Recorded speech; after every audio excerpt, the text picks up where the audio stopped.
Birodarlar, akalar, Alloh subhanahu va taolo tavfiq berdi, mana shu makonlarga keldik. Mana Makkadan Madinaga Payg'ambarimiz sollallohu alayhi vasallam Masjid Nabaviy, mana shu Masjid Nabaviy Payg'ambarimiz sollallohu alayhi vasallamda Madinada kelib o'z qo'llari bilan qurgan masjid.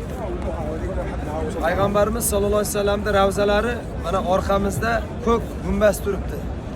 Ana shu ko'k gumbazning tagida Rasululloh, Abu Bakr, Umar radhiyallohu anhu yotibdilar. Payg'ambarimiz sollallohu alayhi vasallam kim Madinaga kelib menga salom aytmasa, u menga aziyat berdi dedilar. Va boshqa hadisda kim Madinaga kelib menga salom aytsa, salom yetkizsa, Alloh taolo meni ruhimni badanimga kirgizadi, men uni salomiga javob beraman. Shuning uchun hozir Rasulullohning ravzalarini eshigini tagidan o'tib salom aytamiz. Ayollar bo'lsa bu yerga kira olmaydi. Ayollarni ana yerdan to'sib qoladi.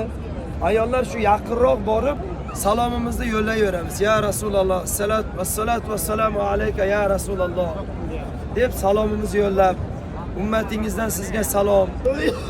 Biz sizga kim salom, ummatingizdan salom yetkazgan bo'lsa, o'shalardan ham salom. Ya Rasululloh deb Payg'ambarimiz sollallohu alayhi vasallamga salomlarimizni yetkazib, Alloh taolodan duo qilamiz. Ya Alloh, payg'ambarimizning darajasini bundan ham baland qilgin. Payg'ambarimiz sollallohu alayhi vasallamni haqiqiy ummatidan qilgin. Payg'ambarimizning mehnatini kuyadigan ummatdan qilgin. Shu Rasulullohga erchiydigan ummatdan qilgin. Rasulullohning sunnatini qadrlaydigan ummatdan qilgin deb Alloh taologa duo qilamiz. Boshqa Allohga yoqmagan shirk, irim narsalarni qilmaymiz. Payg'ambarimizga biz so'ramaymiz. Allohdan so'raymiz. Payg'ambarimiz orqali so'rasak bo'ladi. Ya Alloh, Habibingning hurmatiga kechir. Habibingning hurmatiga menga bir zurriyotlardan nasib qil. Habibingning hurmatiga farzandlarimni olim qori qilsak bo'ladi. Ammo ya Rasululloh, meni duomni qabul qiling. Rasululloh ham bizga o'xshash bashar. Allohdan habibi.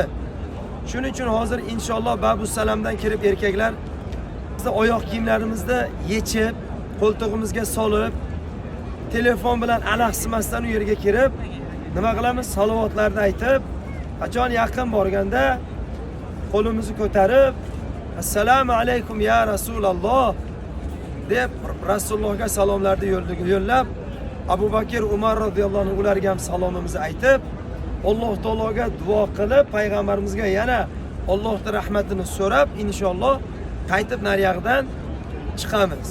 Shuning uchun odoblarni saqlab kirib, devorlarni ushlash shart emas. Faqat Rasulullohga salom yo'llaymiz. Alloh taolodan Rasulullohga yana salovatni so'raymiz. Rahmat so'raymiz.